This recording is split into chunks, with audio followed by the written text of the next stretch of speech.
If you are waking up 2, 3, even 4 times a night to use the bathroom, I need you to stop scrolling for the next 20 minutes, because what I'm about to show you is not what your doctor has told you, and it is not what you've read online. Most people over 50 think the answer is simple.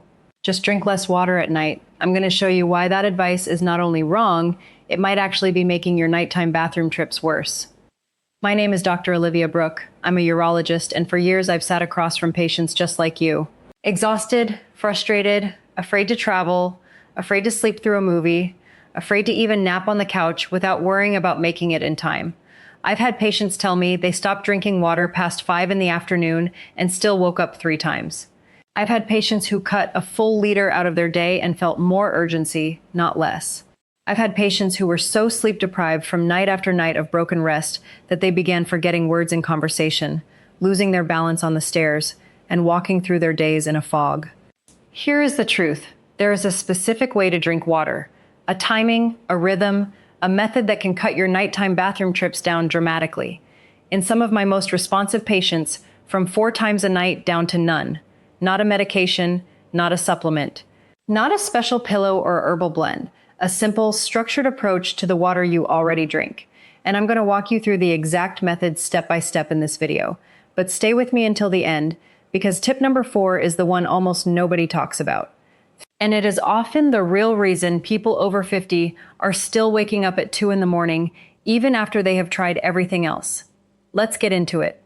Before we dive in, let me explain quickly why this matters so much, especially after 50. Nighttime urination, we call it nocturia in medicine, isn't just an annoying inconvenience. It is one of the most common reasons older adults report poor sleep, daytime exhaustion, and even falls in the middle of the night. Broken hip fractures from stumbling to the bathroom in the dark are sadly something I see far too often in my practice. When the body is in a deep sleep cycle and the bladder sends that sudden signal, the transition from sleep to standing happens fast. Blood pressure doesn't have time to adjust. Vision hasn't adapted to dim light. Coordination is still partly asleep. A stumble becomes a fall becomes a fracture. And for many people, that single fall starts a long, hard recovery that pulls independence away, sometimes for good. The CDC has called falls one of the leading causes of injury-related death in adults over 65. A surprising percentage of those falls begin with a walk to the bathroom at night. So this isn't just about comfort. This is about your safety, your energy, your independence, your memory, and honestly, your quality of life. Sleep that gets interrupted 2, 3, 4 times a night is sleep that has lost most of its deep, restorative stages. Memory consolidation suffers. Mood regulation suffers. Blood pressure the next morning is harder to control. Even glucose regulation the next day is less stable. There is a real physiological cost to a broken night, and it compounds week after week. The good news, in most cases, this is fixable. Not with medication, not with expensive supplements, not with anything you have to buy. With something as simple and as free as how and when you drink water. Let's talk about why this happens in the first place, because understanding the why is what makes the solution actually stick. Before we go into why this happens after 50, I need to introduce this channel to you. Welcome to Dr. Olivia Brooke Health Education, where we share simple, evidence-based health tips to help adults over 50 live healthier and longer lives. Before we get started, I would love to know 2 things. Tell me your age and where you're watching from in the comments below. I read as many comments as I can because it helps me understand who I am helping and what topics matter most to you. And if you haven't subscribed yet, tap the subscribe button now so you never miss our weekly health updates. Now let's get started. Here's something most people don't realize. As we age, our bodies change in 3 specific ways that affect nighttime urination. And once you understand these 3 things, the solution I'm about to give you will make complete sense. First, your bladder capacity changes. The bladder is a muscle, and like every other muscle in the body, it can lose some of its elasticity and storage capacity over time. The lining becomes slightly less compliant. The detrusor muscle, that's the muscle that actually squeezes to empty the bladder, becomes a little more reactive at smaller volumes. The practical effect is that the bladder holds less than it used to, so it signals you sooner, sometimes even when it is not truly full. That signal is a stretch response. As the wall stretches past a certain point, nerve endings fire and the brain receives an urgent message. After 50, that message can fire at a volume that wouldn't have triggered anything at 40. Second, your body's fluid rhythm shifts. When you were younger, your body was very good at holding on to fluid during the day and releasing more of it while you were awake. Part of this was driven by natural cycles of antidiuretic hormone release, a hormone that tells your kidneys to conserve water. As we get older, that rhythm can flip. More fluid gets released at night instead of during the day. This is called nocturnal polyuria, and it is one of the most common and most fixable causes of nighttime bathroom trips. Many of my patients wake up multiple times not because they drank too much before bed, but because their body simply chose to dump the fluid overnight. The diurnal rhythm of antidiuretic hormone release gets flatter with age. Less hormone during the night, more urine produced. The bladder fills regardless of how disciplined you were with your afternoon water. Third, daytime habits catch up with you at night. Coffee in the morning, tea in the afternoon, that glass of wine with dinner, salty food at lunch. All of these affect how your kidneys process fluid hours later, often right around the time you're trying to fall asleep. Each of these habits has a half-life of effect that extends well past the moment of consumption. Caffeine can still influence your kidneys 6 hours after you drank it. A salty lunch affects your fluid balance across the rest of the day. Alcohol at dinner shifts kidney behavior deep into the night. The bladder doesn't know what time it is. It only knows how full it is right now, and some of those habits quietly load it up while you're trying to sleep. Now here's the important part. Most people try to fix this by simply cutting back on water in the evening, and I understand the logic. Less water in, less need to go, right? Except that's not how the body actually works. And this is where most people over 50 are getting it wrong. Let me bust this myth right now, because it is by far the most common mistake I see. Mistake number 1. Drastically cutting water intake in the evening. When you drink too little water overall, your urine becomes more concentrated. Concentrated urine is actually more irritating to the bladder lining, not less. That irritation can trigger the sensation that you need to go even when your bladder isn't full. So, cutting water too aggressively can backfire and make you feel like you need to go more often, not less. A dehydrated bladder is a noisy bladder. Treat it harshly and it complains louder. Mistake number 2. Skipping water all day, then catching up in the evening. This is incredibly common with older adults who get busy, forget to drink during the day, and then realize at 6 in the evening they barely had anything, so they try to make up for it with a big glass of water right before bed. That's almost guaranteed to wake you up at midnight. The kidneys see a sudden flood at the end of the day, and they work fast to clear it. That fluid is still moving through your system 2-3 hours later. Your bladder fills, your sleep breaks. Mistake number 3. Not accounting for hidden fluids and hidden sodium. Soup, fruit, ice cream, that innocent-looking sauce on your pasta. Sodium pulls water into your bloodstream, and your kidneys have to process that fluid eventually. If a big salty meal was at dinner, guess when your body processes it? Right in the middle of the night. Sodium holds water. Water that you drank earlier get held back, then released in a rush once your body gets horizontal and the signals shift. Mistake number 4, and this is the big one. Timing is more important than quantity. Most people think about how much water they're drinking. Almost nobody thinks about when. And this single shift, moving from how much thinking to when thinking, is the foundation of everything I'm about to teach you. A liter of water spread across the morning is a completely different input to your body than a liter of water poured in at 8 in the evening. Same volume.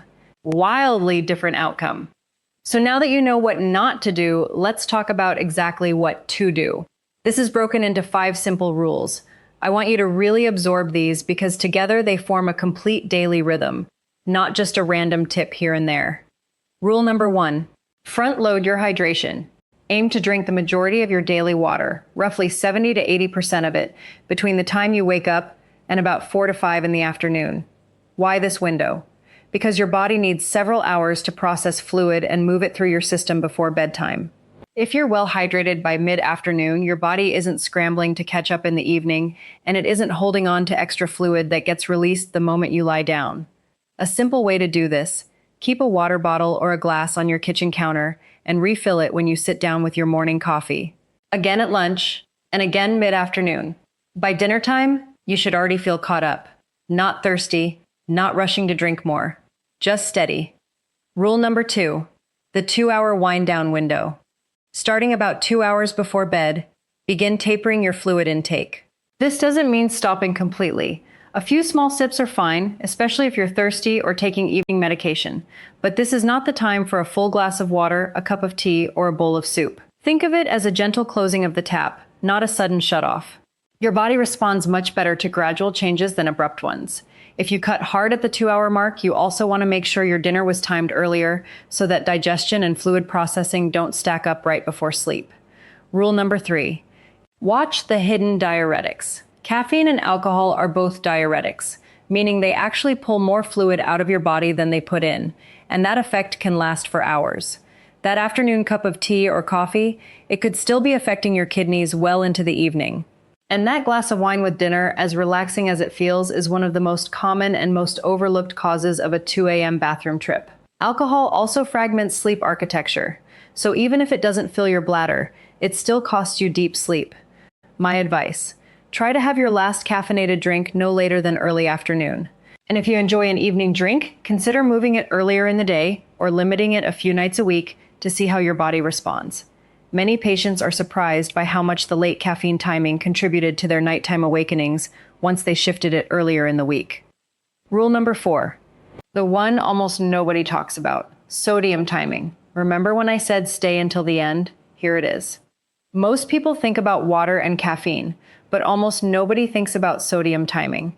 When you eat a salty meal, your body needs extra water to balance that sodium out in your bloodstream. And it often pulls that water out of your system hours later, right as you're sleeping. Here's the simple fix. Try to make your dinner the lightest meal of the day in terms of salt. Save saltier foods for lunch, when your body has hours of daylight and activity to process it. A lighter, lower sodium dinner is one of the most underrated tools for reducing nighttime bathroom trips. And almost no one is told this. Sodium isn't just a blood pressure story, it is a fluid timing story. Where you place it in your day matters enormously for what your bladder does at 2 in the morning. Rule number 5. Elevate and empty, the final step before bed. 2 small habits make a big difference right before sleep. First, in the hour or 2 before bed, if you tend to have swelling in your ankles or legs, try sitting with your legs elevated for 15 to 20 minutes. This helps your body reabsorb and process that fluid before you lie down, rather than processing it while you're asleep, which is a major hidden cause of nighttime urination, especially for those with circulation issues. When you lie down flat, fluid that has pooled in your legs throughout the day gets reabsorbed into circulation. The kidneys see that fluid as new input. They process it. The bladder fills. Without the elevation step, your legs become a slow-release reservoir that empties while you are trying to sleep. Second, and this sounds almost too simple, always fully empty your bladder right before you get into bed. And take your time doing it. Rushing can leave the bladder incompletely empty, which shortens the time before you feel the urge to go again. Sit comfortably. Don't hover over the toilet. Give your body 30 extra seconds. Many people are surprised at how much difference this single habit makes within the first week. If you've made it this far, you're serious about protecting your health. Most people watch videos like this but forget to subscribe, and they miss future health advice that could make a real difference. If you're finding this helpful, take a second to subscribe. It's free and it helps you stay informed. Now let's round it up. Let me show you what this actually looks like in a real day, so you can picture yourself doing it. Morning. Start your day with a glass of water before coffee. This is your foundation. Most people are mildly dehydrated just from a night's sleep. And starting here sets the tone for the whole day. 8 to 12 ounces. Room temperature if you can. This is one of the simplest health upgrades available, and almost nobody does it consistently. Mid-morning to early afternoon. This is your main hydration window. Sip consistently. Water, herbal tea, whatever you enjoy, aiming to have the bulk of your daily fluids finished by mid-afternoon. The goal here is rhythm, not gulping. Steady small sips every hour or 2 do more for your body's fluid processing than 3 big glasses in a row at lunch. Lunch. If you're going to have a saltier meal, this is the time, not dinner. Soups, sauces, cured meats, anything that pulls water with it. The hours between lunch and dinner are your processing window. Use them. Late afternoon, your last caffeinated drink if you have one. After 2 in the afternoon, the cost of caffeine begins to outweigh the benefit for sleep quality. Many of my patients report shorter time to sleep after they made this single change. Dinner. Lighter on sodium. A little less soup. A little less sauce. A squeeze of lemon or fresh herbs instead of extra salt for flavor. Vegetables and lean protein do most of the work. whole grains if you want them. Keep it gentle on the kidneys. 2 hours before bed, begin tapering fluids. Small sips only if needed. If you take evening medication, take it with a few sips, not a full glass. Let your body slow down its input. Before bed, elevate your legs if you deal with swelling. Then fully empty your bladder right before lying down. 2 minutes of effort. Sleep reward across the whole night. This isn't about perfection. It's about rhythm. Even getting 3 or 4 of these 5 rules right consistently can make a real difference within just 1 to 2 weeks. And I want to be honest with you. For some people, nighttime urination isn't just about water habits. It can be connected to other things. Certain medications, blood sugar, prostate changes in men, pelvic floor changes in women, sleep apnea, which can affect kidney function overnight. If you've tried adjusting your water habits for a few weeks and you're still waking up multiple times a night, that's worth a conversation with your own doctor. Not because something is necessarily wrong, but because there may be an additional piece to your specific puzzle, and you deserve real answers, not guesswork. Let's bring it all together because I want you to walk away from this video actually being able to use what you learned tonight. Here's your 5-rule method one more time. 1. Front load water earlier. 2. Taper gently in the 2 hours before bed. 3. Watch caffeine and alcohol timing. 4. Shift sodium to lunch. 5. Elevate legs and empty your bladder. I know what it feels like to dread going to bed because you know you'll be up again in a few hours. I know how exhausting that cycle becomes. Not just physically, but mentally. You go to bed dreading the interruption. You wake up more tired than when you lay down. The next day feels heavier than it should. The week compounds. The month compounds. The fog gets thicker. You start forgetting small things. You start snapping at people you love. You stop looking forward to plans because you're too tired to enjoy them. That is not what your 50s, 60s, or 70s have to feel like. Your body is still responding to the choices you make each day, and when you take back the night, the days get brighter. I've seen patients come back after 3 weeks and tell me they feel 10 years younger, not because anything exotic happened, because they finally slept, because they finally rested, because they finally felt like themselves again. You deserve a full night of real, uninterrupted rest, not eventually, starting tonight. Imagine waking up feeling truly refreshed without having been interrupted every few hours. That is the goal of this method. Imagine running through an afternoon without dragging yourself from one cup of coffee to the next. Imagine traveling without first mapping out every bathroom on the route. Imagine going to bed and feeling calm about it. So here's my challenge for you. Try this method for just 7 days. Not perfectly, just consistently. Track it in a small notebook if you can. Note how many times you woke up each night. Note what time you had your last caffeinated drink. Note what you ate at dinner. After 7 days, you'll have data that even your doctor will find useful. And I genuinely love to know how it goes. Come back and tell me in the comments how many times you were up each night before you started, and how that number changes by the end of the week. I read every single one, and I want to celebrate that win with you. If this video helped you, do me a favor and hit subscribe, because next week I'm covering the second most common sleep disruptor after 50, and trust me, it is one you've probably never even considered. Thank you for spending this time with me today. Take care of yourself, and here's to your best night of sleep yet. I'll see you in the next one.